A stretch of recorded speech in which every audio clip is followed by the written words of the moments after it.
បងដែលត្រូវការអនវ៉ាន់អានេះរីកមែនម្ដងនេះផលិតផលរបស់ដែល Optiplex 74 កៅអ្នកនរគ្នាឥឡូវយើងមកមើលខាងមុខតិចអ្នកនរគ្នានេះមកមើលខាងមុខបានទៅអេក្រង់វាគេស្ដាងហើយជាមួយ performance វាក៏ល្អដែរនេះបាន Core i7 ជំនាន់ទី10អានេះប្រភេទ CPU desktop អ្នកនរគ្នាអញ្ចឹងវាលឿនជាង CPU ធម្មតាហើយ RAM 16GB HDD 512ហើយតម្លៃវាតែ499នេះឥឡូវយើងមកមើល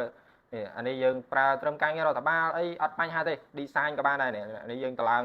ឯឡាស់ 2025 ដូចជា Photoshop Lightroom Premiere អីយើងតម្លើងអត់បញ្ហាទេ Photoshop design អីអត់បញ្ហាទេម៉ាស៊ីនប៉ុណ្ណេះហើយនេះអានេះក៏មានសលេងមានដែរមានកាមេរ៉ានេះកាមេរ៉ានេះកាមេរ៉ាហើយសលេងវាក៏លឺដែរ Bluetooth Wi-Fi អី built in អស់អានេះសលេងមើលតេស្តសលេងយូរអ្នកនរគ្នាបាទសស្តែនអ្នកនរគ្នាដែលខ្ញុំមកបង្ហាញជាមួយនឹង power bank ផលិតផលរបស់ Ukraine បាទហើយ speaker វាក៏អែមដែរអ្នកនរគ្នាហើយសំខាន់នេះជើងវាអានេះជើងវាដាក់ CD ROM បានទេអ្នកនរគ្នាជើងវាក៏មិនថោកដែរអានេះយើងមានស្តុកតាមពីគ្រាប់ទេអ្នកនរគ្នាហើយតម្លៃក៏ល្អដែរ